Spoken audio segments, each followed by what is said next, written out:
반갑습니다. 우리 최종 정리반이고요. 진도표를 제가 학원에 뽑아드린다는 걸 안 뽑아 이제 얘기를 안 했더라고요. 우리 8회 진행할 거고요. 일정은 좀 바뀌었죠. 일단 일자는 보지 마시고 회차를 보시면 되는데 저희가 객관식 때 재무제표랑 개념체계 안 했기 때문에 오늘은 재무제표 개념체계랑 표시 공시할 거예요. 오늘은 내용 설명을 좀 많이 하고 시험도 한 번밖에 안 볼 거예요. 의심 문제. 오늘만.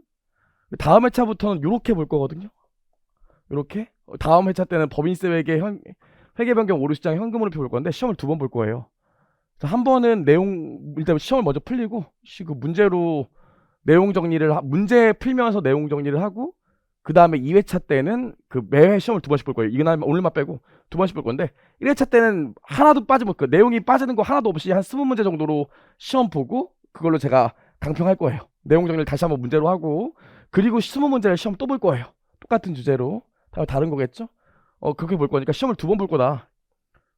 웬간하면 주제 빠지는 거 없이 할 거다. 이런 생각을 좀 가지시면 되고 아시겠지만 주말 GS 문제를 지금 다 냈어요. 빨리 내라고 그래가지고 다 냈어요. 그래서 지금 올해 기출된 시험들 문제가 회계사건 반영이 돼 있는데 다른 건 반영이 안 돼 있어요. 다른 것도 좀 봐야 되거든요. 대충 회계사, 계리사, 관세사, 간평사 보면 우리도 뭐 나올지 대충 알 수 있어요. 공무원까지.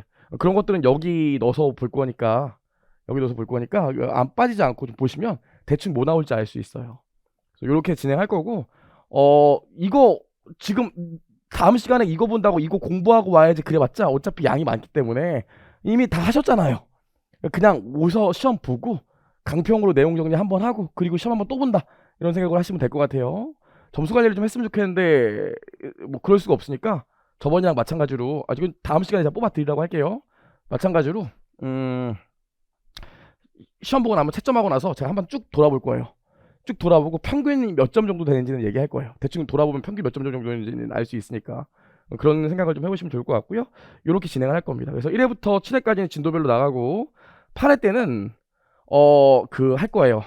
출제 예상 문제 대충 이번에 지금 벌써 시험에 회계사, 관세사 정도 나왔는데 대충 뭐 나올지 알 것 같아요. 그래요.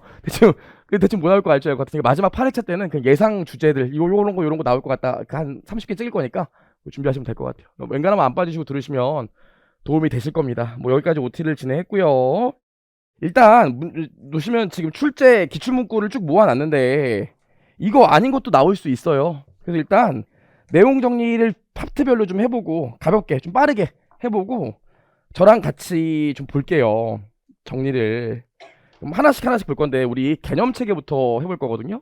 개념체계. 자,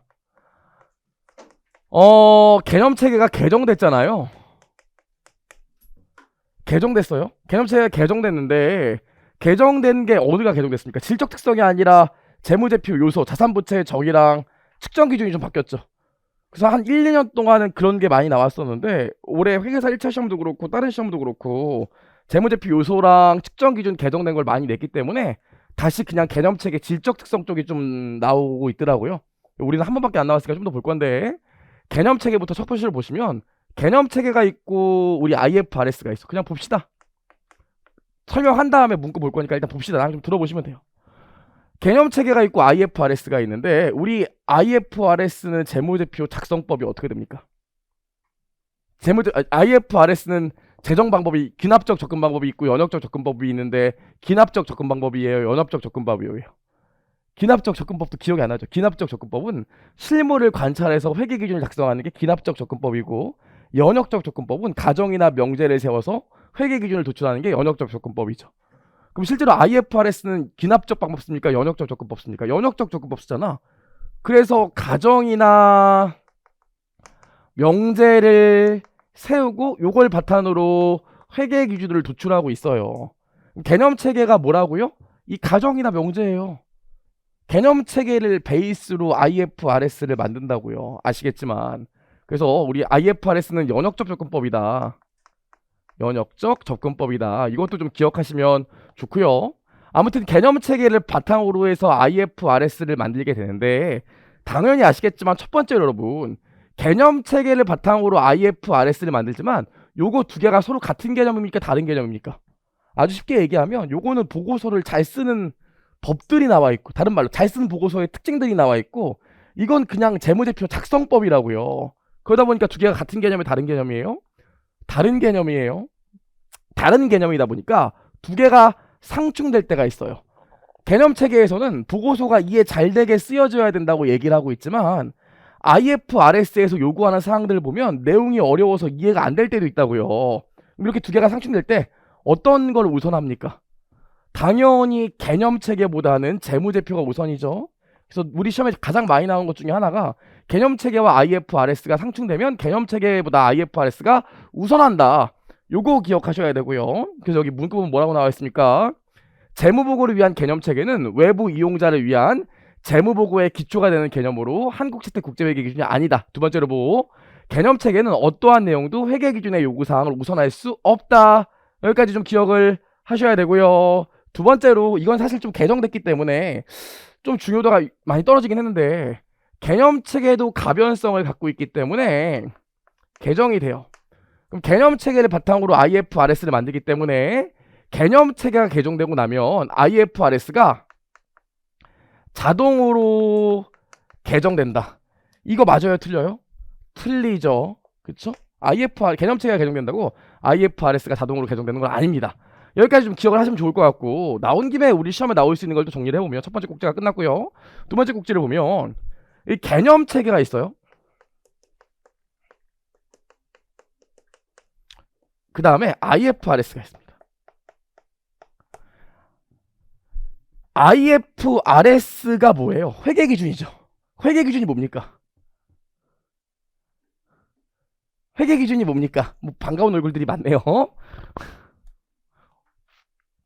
오늘 잘 보이려고 옷도 새 옷 입고 왔는데 아내가 그러더라고. 크리스마스냐 그러더라고요. 미처 생각을 못했네. 그죠?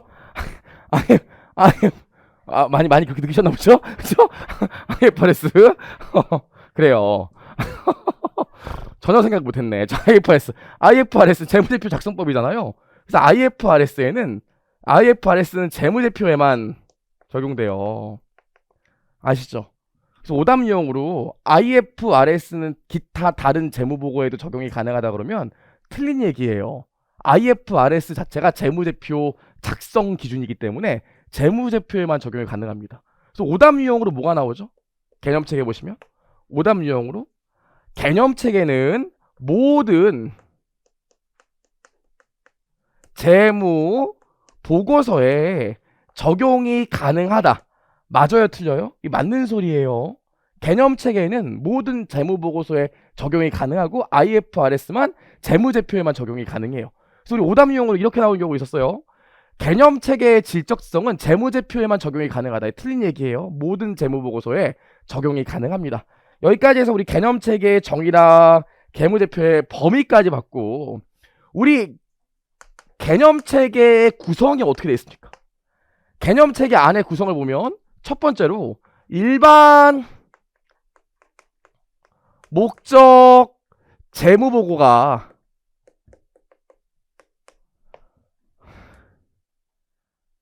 일반 목적 재무보고가 뭔지에 대해서 설명을 하고, 그리고 나서 이 일반 목적 재무보고가 갖고 있어야 되는 특징, 질적 특성에 대해서 설명을 하고, 그 다음에 개정된 내용이 뭐죠? 재무제표로 들어가서 재무제표 요소의 정의와 인식기준과 측정기준에 대해서 얘기를 하죠.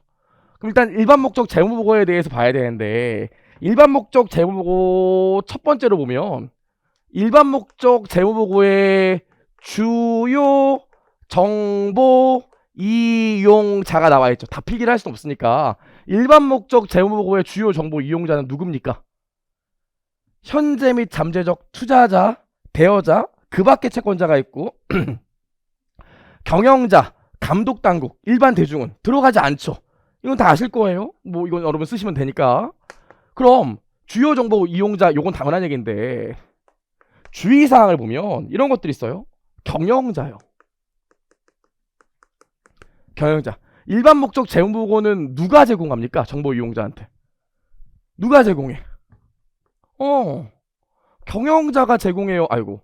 경영자가 일반 목적 재무보고를 제공해요. 자기가 알고 있는 것 중에서 공통적으로 알아야 되는 내용들을 제공한다고요. 그래서 우리 시험에 가장 많이 나오는 것 중에 하나가 일반 목적 재무보고는 경영자를 통해서 작성되는데, 경영자는 때때로 일반 목적 재무보고에 의존할 수 있다 이렇게 나오거든요. 할 수 있어요, 없어요? 이거 내 필기 노트인데 이거 내 필기 노트인데 내 이거 의존할 것 같잖아요. 선생님 좀 보고 쓰시던데. 그쵸. 그쵸. 내가 이거 의존하냐고요. 이거 의존 안 해요. 내가 알고 있는 내용이 더 많지만 그냥 가볍게 필기하려고 적어놓은 거잖아요. 그럼 경영자 입장에선 자기가 알고 있는 수많은 정보 중에서 주요 정보 이용자들이 필요로 하는 정보만 모아놓은 게 일반 목적 재무보고이기 때문에 경영자는 일반 목적 재무보고에 의존하지 않아요. 그쵸? 다 알고 있는 얘기라고. 그래서 우리가 여기까지 알고 있기 때문에 경영자는 그치 일반 목적 재무보고에 의존하지 않아. 오케이 하기 때문에 경영자는 회계 정보의 공급자이며 수요자다. 맞아요, 틀려요? 뭐라고? 경영자는 회계 정보의 공급자이면서 수요자다. 맞아요, 틀려요? 야, 이거 현금흐름표도 똑같이 한 문제고 이것도 똑같이 한 문제예요. 이번 주말 GS 잘 보셨나요? 강평을 오늘 마무리할 거예요. 보시고요. 그 진짜 신경 써서 많이 냈어요. 잘 신경 써서 냈어요. 잘 풀어보시고 1회는 그래도 좀 할만하지 않았나요? 안 봤어? 그거 안 듣고 이거만 듣는 거예요? 감사해요. 그쵸? 역시 수업은 단가로 들으셔야죠. 자, 그럼 보시면 자, 이거 맞아 아니야? 경영자는요 회계 정보에 이게 작년에 단원 시험에 나왔는데 경영자는 회계 정보에 공급자이면서 수요자 맞아요. 관리회계는 경영자가 이용하는 정보잖아요. 다만 일반 목적 재무보고를 의존하지 않을 뿐이지 경영자도 회계정보 이용자의 수요자가 됩니다. 작년에 다른 시험에 경영자는 회계정보의 공급자지만 수요자는 아니다 이렇게 나온 적이 있는데 수요자 맞아요. 관리회계 경영자가 이용하니까 괜찮죠? 여기까지 좀 보시면 될 것 같고요. 나온 김에 좋아요. 하나만 더 볼까요? 하나만. 자, 우리 정부 감독당국 이렇게 감독당국 이렇게 있어요. 감독당국. 자, 이렇게 있으면 정부 및 감독당국이 있는데 정부 및 감독당국은 주요 정보 이용자는 아니지. 주요 정보 이용자 아니잖아요. 괜찮죠? 아니야. 아니지만 정부 및 감독당국도 일반 목적 재무보고에 의존합니까? 안 합니까? 이용해 안 해? 이용해요. 정부도 재무제표 보잖아. 그쵸? 좋아요. 여기까지 혹시 모르니까 여기까지 좀 정리를 해봤고요. 두 번째로 볼게요. 우리 이거 내용 정리를 안 했기 때문에 볼 거고 이거 제가 만들어 놓은 필기 노트가 있는데 우리 거보단 내용이 좀 라이트하긴 한데 원하면 제가 드릴 테니까 일단 보시고 좀 들어보세요. 제가 이거 하는 거 다 필기 노트에 나와 있어요. 드릴게요. 일단 보세요. 여기까지 봤고 자, 두 번째로 봅시다. 그럼 일반 목적 재무보고의 주요 정보 이용자까지 봤어요. 그럼 일반 목적 재무보고의 목적 나와 있는데 일반 목적 재무보고의 목적은 뭡니까? 일반 목적 재무보고의 목적 혹시 모르니까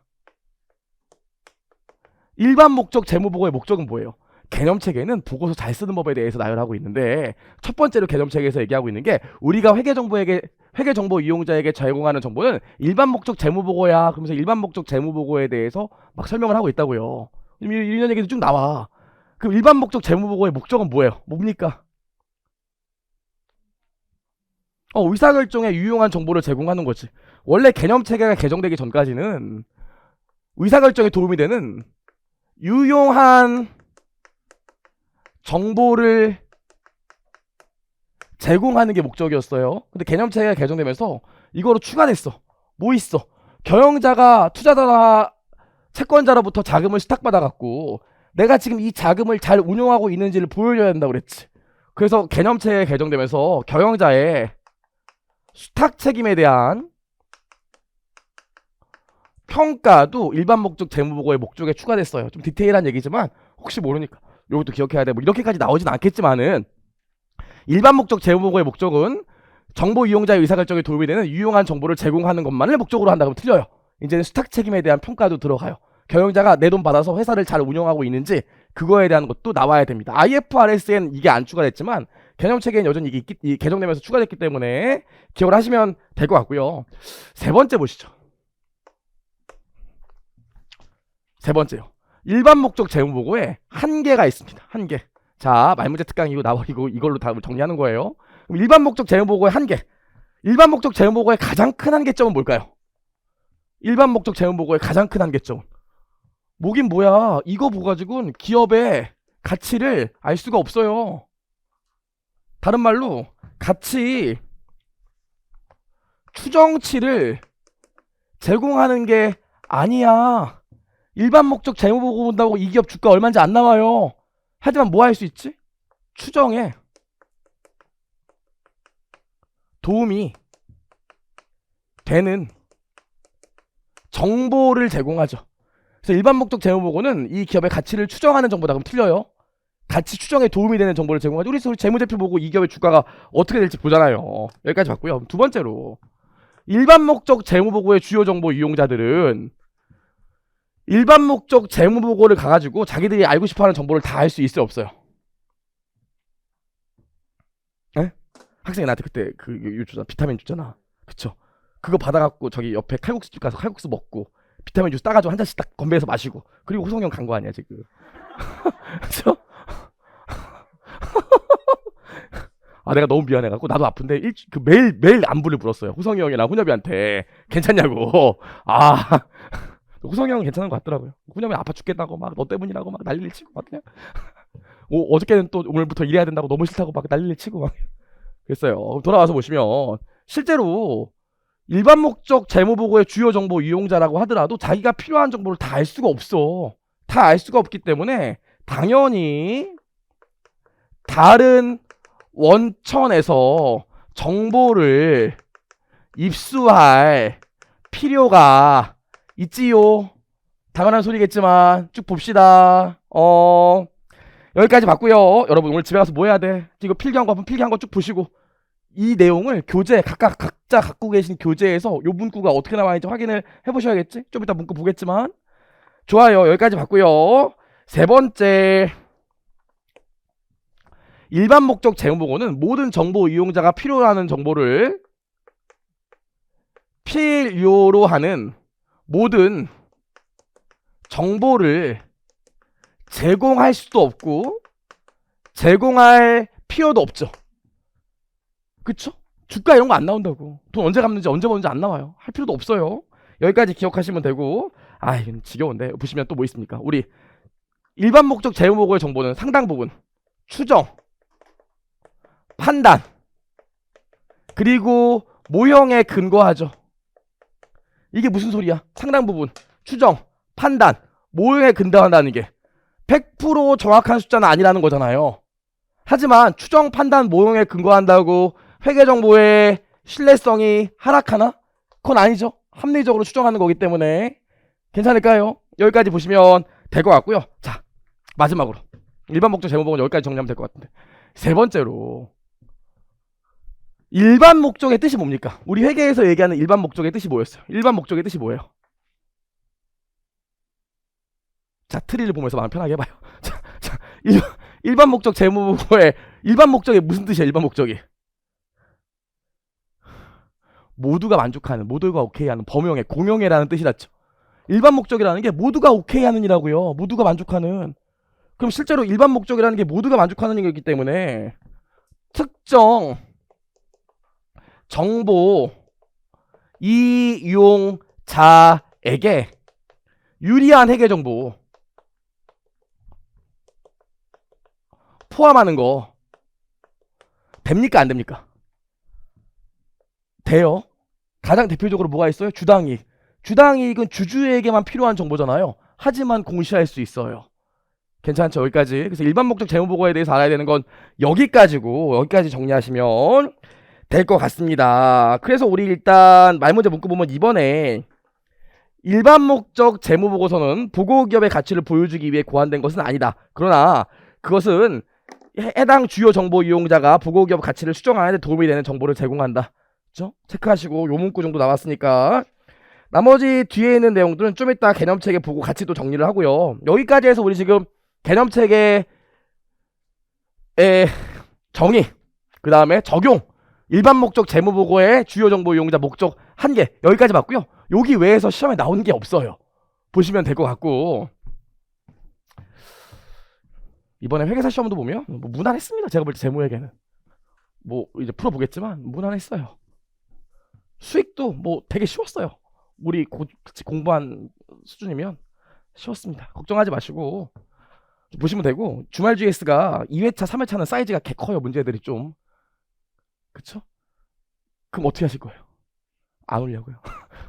그쵸? 아, 코로나 때문에 우편으로 바꿨어요. 뭐 이럴 수도 있겠지만, 시간 조절을 좀 하셔야 돼. 시간 조절을. 그쵸? 봤는데, 아, 문제 너무 큰 것 같아. 윤둔이 너무 오버한 것 같아. 그런 것들 그냥 넘어가서. 그쵸? 주말 GS부터는 이제 실제 실전 연수처럼 간평할 때는 공부하시더라도 실전처럼 하나라도 더 맞힐 생각으로 공부를 하셔야지. 그냥 와서 멍하니 그러시면 안 돼. 그쵸? 하나라도 더 맞힐 생각으로 해야지 연습이 돼요. 자, 여기까지 봤고요. 두 번째로 우리 개념책의 질적 특성에 대해서 좀 정리를 해보죠. 질적 특성까지 보고 문구 읽어볼게요. 질적 특성이요. 오늘 2시간은 이거 정리 계속 할 거야. 다음 시간부터는 내용을 정리하진 않을 거예요. 문제를 정리하지. 자, 질적 특성이요. 질적 특성이 뭡니까? 보고서 잘 쓰는 법 아니겠어요? 그치? 보고서 잘 쓰는 법. 일단 날 좀 들어. 그럼 보고서 잘 쓰는 법인데 질적 특성은 두 가지가 있죠. 근본적 질적 특성이랑 보강적 질적 특성이요. 괜찮을까? 메인이 되는 특성이 있고 서브하는 특성이 있는데 하나씩 정리를 해보면, 일단 보시면 근본적 질적 특성이 있고 보강적 질적 특성이 있는데 제가 뭐라고 그랬죠? 만약에 이게 가수 무대라면 이게 아이돌이고 요게 백댄서라고 그랬죠. 그럼 두 개는 뭘 갖고 있다고? 계층 관계를 갖고 있다고 그랬어요. 그럼 계층 관계를 갖고 있다는 게 뭡니까? 근본적 질적 특성이 만족이 안 되는데 보강적 질적 특성이 만족이 됐대. 이건 정보로서 유용성이 있어요, 없어요? 없다고 그랬어요. 그쵸? 아니, 에스파 안 나왔는데 이거 지금 뭐 많이 나오면 뭐해? 그쵸?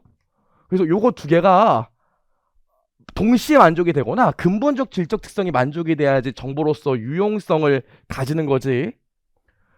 근본적 질적 특성이 만족이 안 되는데 보강적 질적 특성만 만족이 되면 정보로서 유용성을 가지지 않습니다. 좀 이따 볼 거예요. 자, 그럼 여기까지 봤고, 우리 근본적 질적 특성은 또 어떻게 된다고 그랬어요?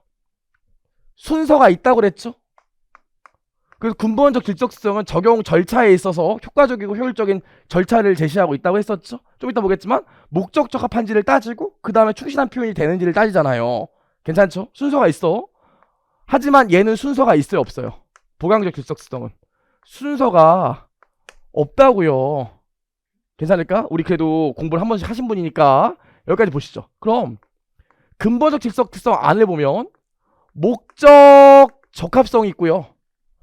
표현의 충실성이 있죠. 보강적 질적 특성을 보면 이 안에 비교 가능성, 검증 가능성, 적실성, 이해 가능성 이렇게 있죠. 그쵸? 얘는 이게 1등이야. 이게 만족되는지 보고 두 번째로 충실하게 표현할 수 있는지를 봐요. 하지만 어때? 얘네들은 순서가 없다. 두 번째로 이 목적적 합성이 만족이 안 돼. 근데 표현의 충실성은 만족이 된대. 이런 경우나 혹은 목적적 합성은 만족이 되는데 표현의 충실성이 만족이 안 된대. 이거 정보로서 유용해요, 안 해요? 안 해요. 정보로서 유용해요, 안 해요? 안 해요. 목적적 합성이랑 표현의 충실성이 모두 만족이 돼야지 정보로서 유용성을 가지지. 그래서 근본적 질적 특성은 어느 하나를 극대화하기 위해서 어느 하나를 극소화하는 건 안 돼요. 다 똑같이 만족이 돼야 돼. 아무리 농담처럼 그래도 후접이가 없으면 안 되겠죠. 다른 선생님 구해야 될 텐데. 그렇다고요. 그렇죠? 하지만 얘는 어때? 어느 하나를 극대화하기 위해서 어느 하나를 축소시키는 거 된다고 했던 거 기억하시죠? 다 문구로 나오니까 좀 기억을 하시고 전체 구조를 알아셔야 되니까. 좋아요. 여기까지 해서 일단 근본적 질적 특성과 보강적 질적 특성을 본격적으로 보기 전에 얘네들의 주의사항을 받고, 은근히 말 문제가 잘 나와. 이렇게 나오죠. 목적 적합하고 충실한 표현이 안 된다면 보강적 질적 특성은 정보로서 의미가 없다. 맞는 소리예요. 여기까지 했었고, 목적 적합한 표현은 되지만 목적 적합한 정보지만 충실한 표현이 되지 않는다면 정보로서 유용성이 없다. 이것도 맞는 소리예요. 그렇죠? 둘 다 만족이 돼야 돼. 자, 여기까지 봤었고요. 좀만 더 이제 내부 세부적인 사항들을 하나씩 보겠습니다. 막상 개념책의 질적 특성은 정리할 게 몇 개 안 돼. 자, 목적 적합성이 뭡니까? 목적 적합성의 정의가 어떻게 돼요? 그쵸. 의사결정의 차이를 가져오는 걸 목적 적합성이라고 하지. 한 번씩은 다 기억을 나실 거예요. 목적 적합성의 정의가 문구에서 어떻게 돼? 해당 정보를 사용하지 않기로 하거나 다른 원천을 통해서 정보를 이용하도록 결정하더라도 이 정보를 받아들이면 의사결정이 바뀌어야지 목적 적합한 거라고 했었죠. 좀 이따 문구 확인할 거니까 일단 좀 들읍시다. 그쵸? 문구를 계속 얘기하기 좀 그러니까. 그래서 목적 적합성은 뭐라고? 의사결정에 영향을 미칠 수 있어야 되는 거고, 표현의 충실성은 뭐라고 했어요? 잘 반영하면 된다고 그랬지. 표현의 충실성을 다른 말로 뭐라고 그랬어요? 경제적 실질을 반영하는 거라고 했어요. 경제적 실질을 반영하는 게 뭐지? 법적인 형식과 관련 없이 경제적 실질이 만족이 된다면 뭐 재무제표에 정보를 표기할 수 있는 거라고 했었죠. 가장 대표적인 게 연결재무제표잖아. 연결재무제표는 법적으로 다 다른 회사지만 경제적 실질이 하나기 때문에 하나의 회사로 재무제표 표기하잖아요. 괜찮을까요? 여기까지요. 아이고 넌 지져라 난 졸립네 이러면 안 돼. 시험 얼마 안 남았으니까요. 얼마 안 남진 않았구나. 그래요. 여기까지. 자, 그럼 목적 적합성 안에 몇 개 있습니까? 특성이. 목적 적합성 안에 세 가지 뭐 있어? 저것도 외워줘야지. 몇 개 있어요? 뭐뭐 있어요? 뭐뭐 있어요? 목적 적합성 안에는 특징이. 잘 오셨습니다. 환영해요. 자, 보시면 첫 번째로 예측 가치 있죠? 그 다음 뭐 있어요? 확인 가치 있죠? 그리고 뭐 있습니까? 중요성 있어요. 하나씩 좀 얘기를 해보면 목적 적합성, 의사결정에 영향을 미칠 수 있으려면 예측가치, 확인가치, 중요성이 만족이 돼야 되는데 기준서 문구가 이렇게 나와 있어. 예측가치가 만족되거나 확인가치가 만족되거나 이 둘이 모두 만족된다면 목적 적합성을 가진다.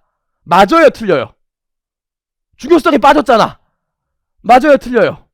맞는 소리예요. 왜냐면 우리 개념체계상으로는 목적 적합성에 대해서 요거 두 개를 말하고 있고 요거는 별도로 기업 특유의 측면의 중요성이라고 말하고 있기 때문에 좀 이따 문구 보겠지만 시험 문구에서 예측가치와 확인가치를 가지면 목적 적합성이 만족된다. 맞는 소리예요.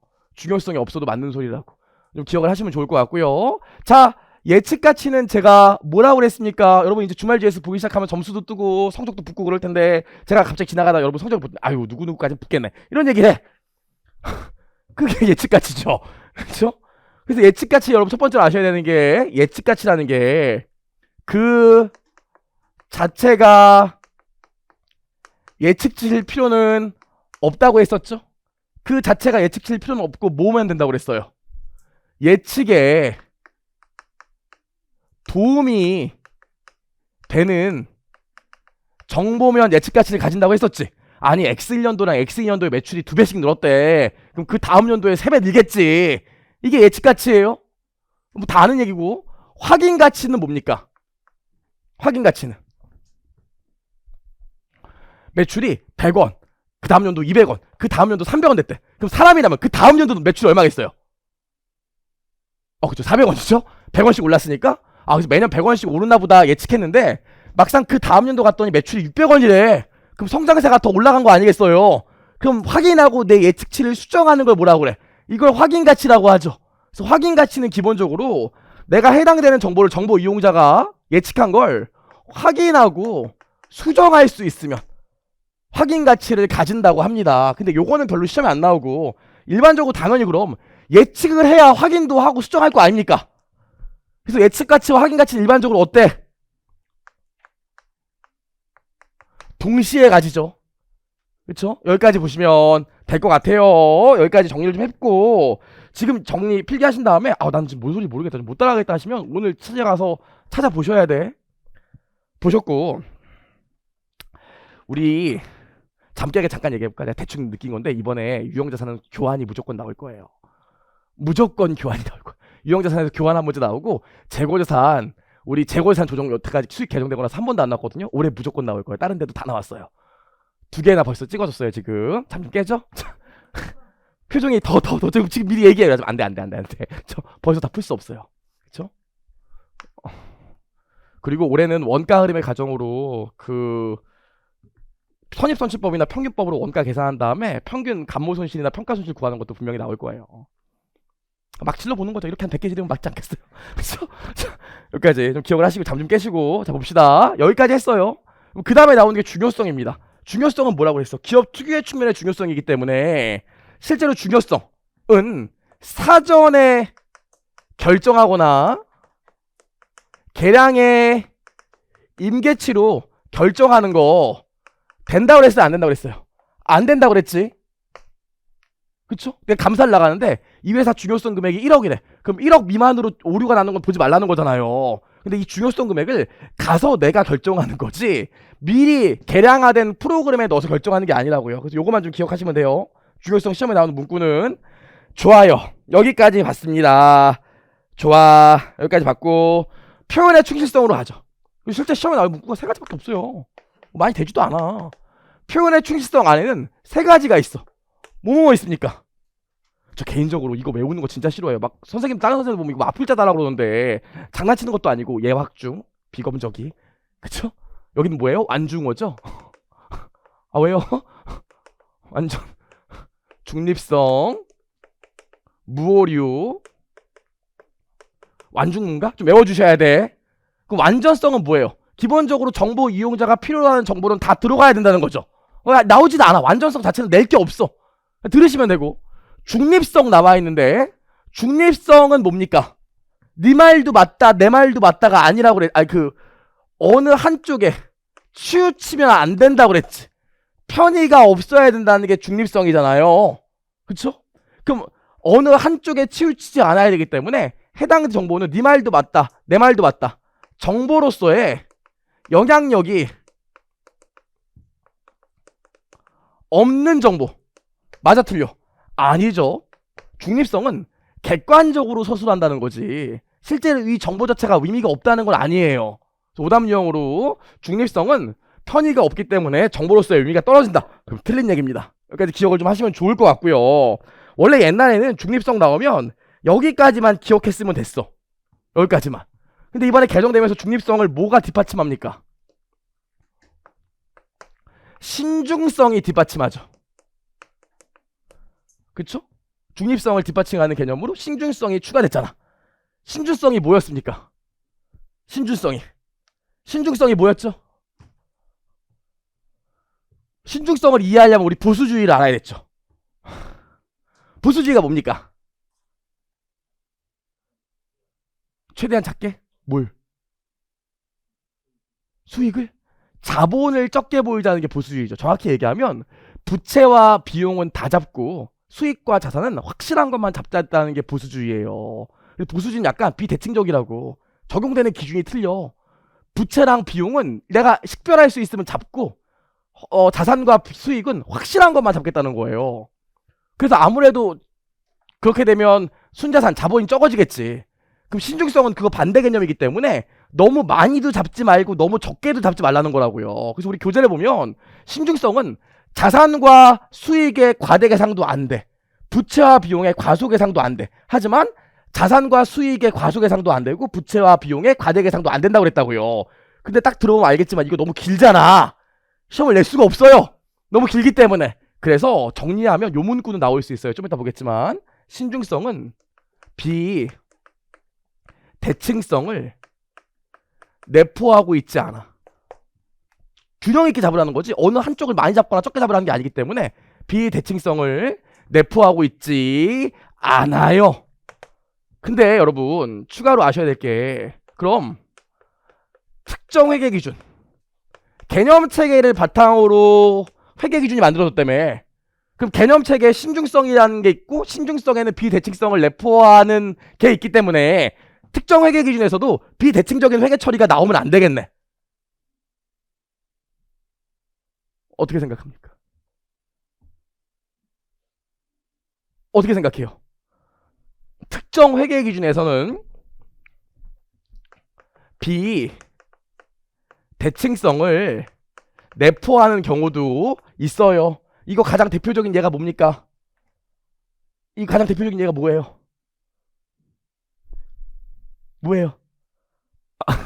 다 같이 그냥 쳤나 보네. 이거 저가법이죠. 저가법은 평가 손실만 인식하고 평가 이익은 인식 안 하잖아요. 가장 대표적인 비대칭적인 회계 처리예요. 괜찮죠? 그래서 만약에 신중성이 굳이 말 문제로 나온다면 요 비대칭성이 나오지 다른 건 나기가 좀 어려워. 여기까지 좀 보시면 될 것 같고요. 그 다음에 우리 무오류요.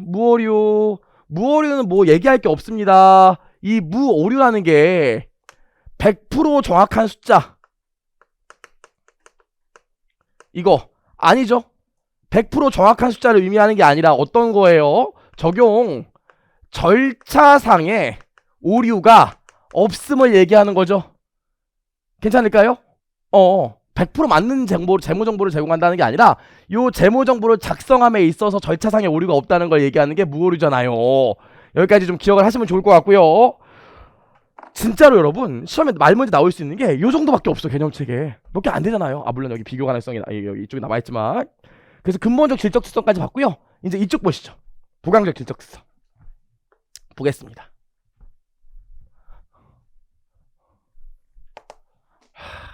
볼게요. 아이고 좁아졌네. 비교 가능성.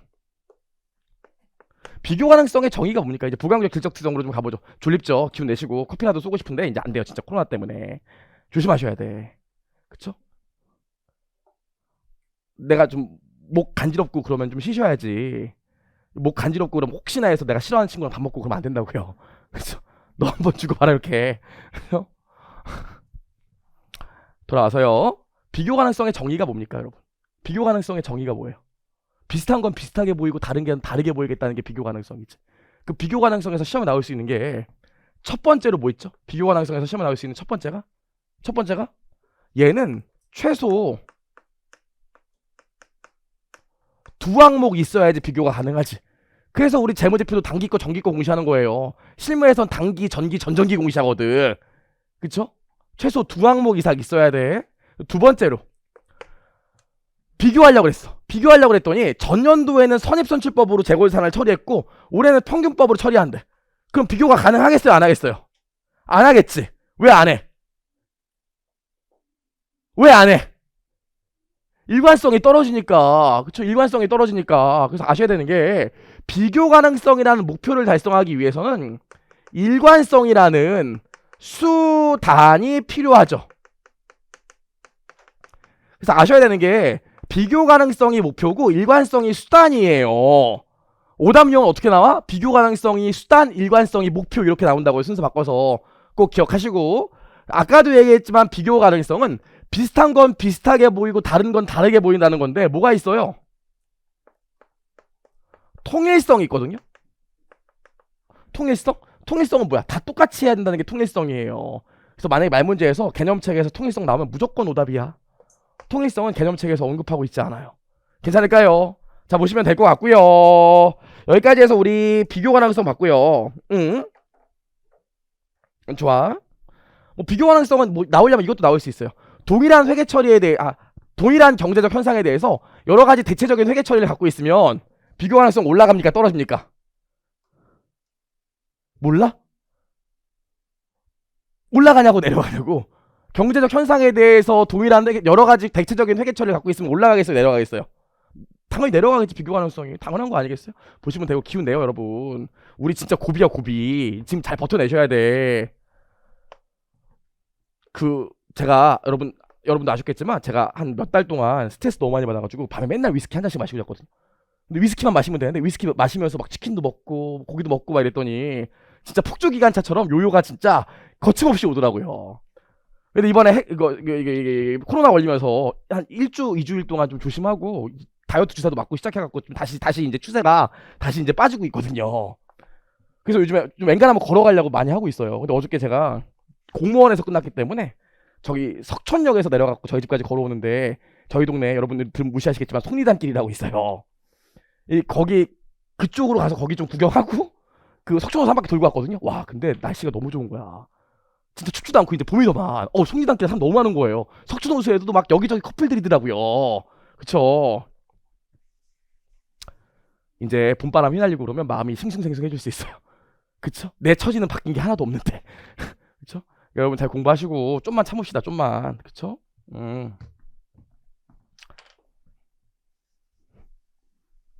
자, 좀만.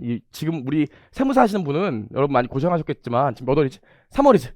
3, 4, 5, 1차 보고 6, 7, 8, 2차 볼 때까지 요 6개월을 바짝 쪼아주셔야 마무리할 수 있어요. 근데 3, 4 봄바람 휘날리고 그쵸? 그냥 뭐 둘이 벌어요 막 이러고 하면은 그러면은 날아가는 거예요. 더 충격적인 건 1차 끝나고 나면 모든 걸 쏟아내시고 동차 때 바로 노시는 분들 있다고요. 내가 지금 미리 예언할게. 우리 동차반 열잖아. 동차반 열면 그것도 여기서부터 저 끝까지는 아니더라도 저기까지는 가 있는다고. 아 진짜요. 많이 붙고 적게 붙고를 떠나서 저기까지 가 있는다고. 3주 지나면 앞에 3줄 남아요. 아 내가 못 가르쳐서인가? 그게 아니라니까. 그게 아니라니까. 한 2달 지나면 진짜 한 2줄 남는다고 3줄 남는다고. 어떤 선생님도 똑같아요. 그 왜 그렇겠어.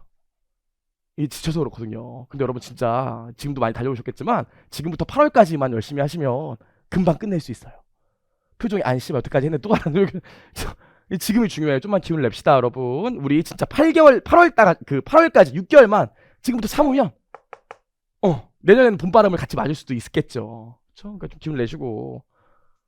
근데 못 참으면 내 2년 지나서 또 우리 한번 만날 수도 있어요. 그러면 안 되잖아요. 속상하잖아요. 그러니까 좀 기운 냅시다. 그렇죠? 자 보세요. 검증 가능성이야. 검증 가능성.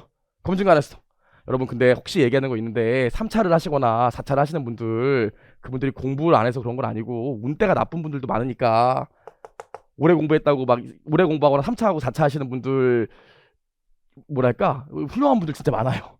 당연히 붙을 분들 많고 화이팅. 돌아가서 검증 가능성 나왔습니다. 검증 가능성 뭐가 중요하지? 검증 가능성의 정의가 뭐예요? 우리 시험은 사실 정의가 그렇게 많이 나오진 않아. 주의사항들이 나오지.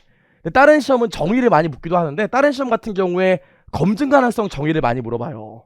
검증 가능성은 뭡니까? 나랑 비슷한 수준에 있는 애들이 나랑 비슷한 자료를 갖고 재무 정보를 만들면 비슷한 결과값이 나와야 된다는 거야.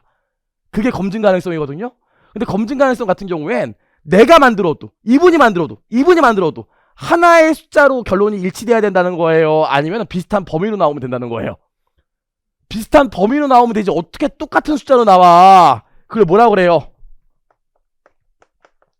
단일의 점 추정치일 필요는 없죠. 이게 제일 중요해요. 단일의 점 추정치일 필요는 없다. 좋아요. 여기까지 봤고요. 그 다음에 나오는 게 적시성입니다. 적시성은 할 얘기가 없죠. 적시성 누구인가 누가 한숨을 쉬었어요. 지금 적시성은 시험에 나오는 게 뭐예요? 일반적으로 기간이 길어지면 적시성이 떨어지지. 그쵸? 근데 이거 한번 해볼게요. 기간이 길어지면 모든 정보는 적시성이 다 하락한다. 맞아요, 틀려요? 아닐 수도 있지. 왜? 추세 분석이 있기 때문에 기간이 경과하더라도 정보의 적시성이 하락하지 않을 수도 있어요. 이것도 한번 나왔습니다. 추세 분석 기억하시면 될 것 같고요. 좀만 기운내. 자, 이해 가능성이요. 이해 가능성은 시험 문제 나오는 거 2가지 있어요. 뭐 있습니까? 이해가 잘 돼야 된다는 게 이해 가능성인데 정보가 너무 어려워서 빼버렸대. 돼, 안 돼? 안 되지. 왜 안 돼? 완전성이라는 근본적 질적 특성을 저해할 수는 없기 때문이에요. 그래서 첫 번째로 이해 가능성을 높이기 위해서 완전성을 떨어뜨리는 거 안 돼. 괜찮을까? 두 번째, 회계를 아무것도 모르는 정보 이용자를 위해서 회계 정보를 작성해야 돼요. 아니면 회계를 알기 위해서 부단히 노력하는 사람들을 위해서 작성해줘야 돼요. 알잖아.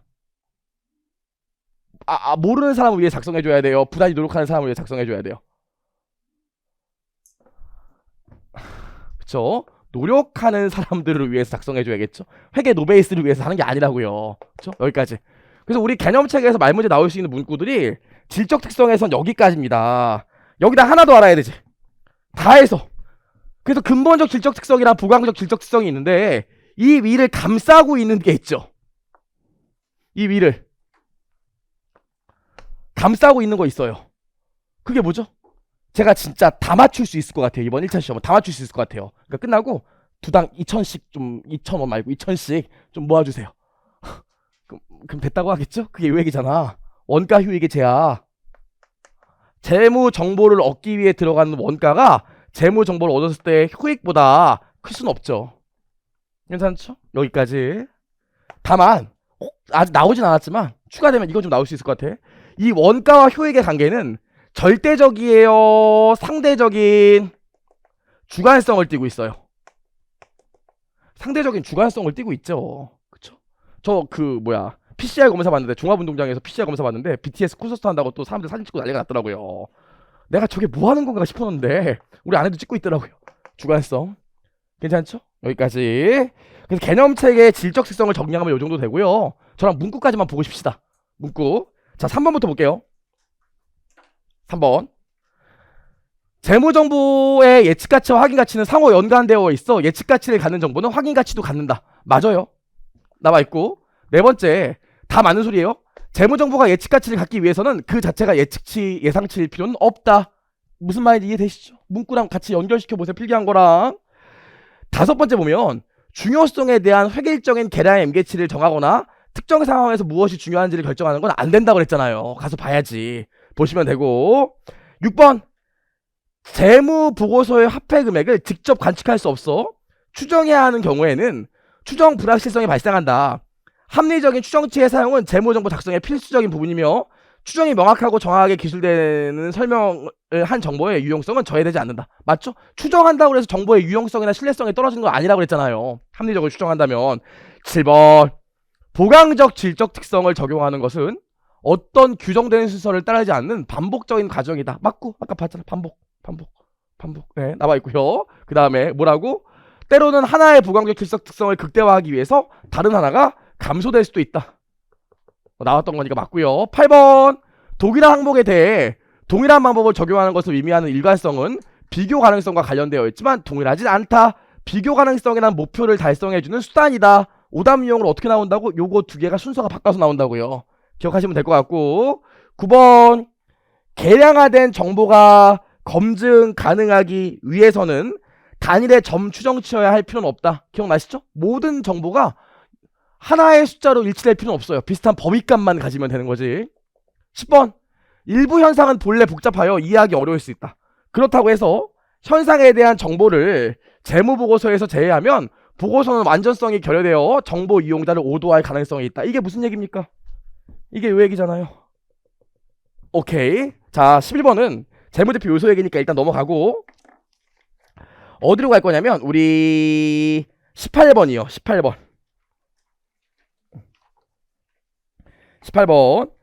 18번 보시면 중립성 나와 있는데, 중립성 18번은 사실 솔직히 조금 1차 시험에 내기에는 문구가 너무 길어요. 사실 여기서 자르는 게 아니라 여거랑 여기까지 다 나와줘야 되기 때문에 이게 나올까 생각은 좀 듭니다. 이게 무슨 소리야? 너무 많이도 잡지 말고 적게도 잡지 말라는 소리니까 읽어보시면 되고. 19번 볼게요. 신중을 기하는 것은 비대칭의 필요성을 내포하는 것은 아니다. 맞죠? 신중성은 비대칭성이 없다고 그랬잖아. 근데 밑에 보면 뭐라고 했어요? 여기 밑에. 특정 회계 기준에서는 비대칭적인 요구사항을 포함할 수 있다.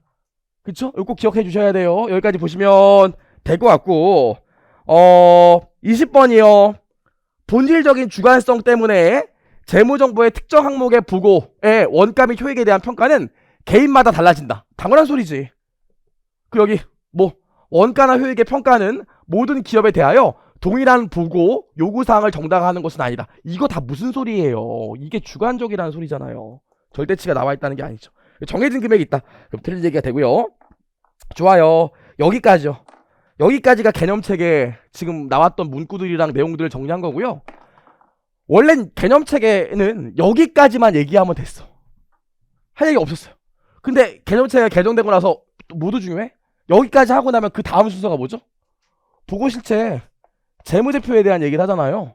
그래서 우리 재무제표에 대한 내용도 좀 정리를 해야 되거든요. 요거는 우리가 조금만 쉬었다 와서 진행하도록 하겠습니다.